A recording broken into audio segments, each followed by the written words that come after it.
আজকে আমার গন্তব্যস্থল ছিল গুলশান 2। মহাখালীতে একটি রিক্সা খুঁজছিলাম। হঠাৎ দেখি একজন বয়স্ক মানুষ রিক্সা নিয়ে দাঁড়িয়ে আছেন।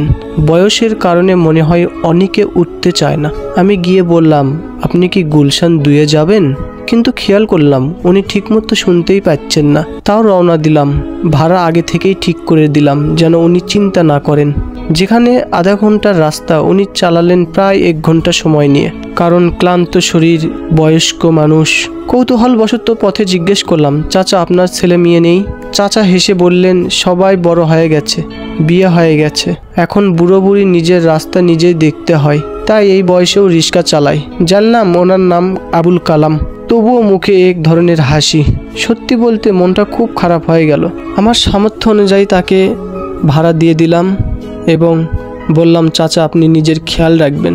পৃথিবীর সকল বাবারা ভালো থাকুক।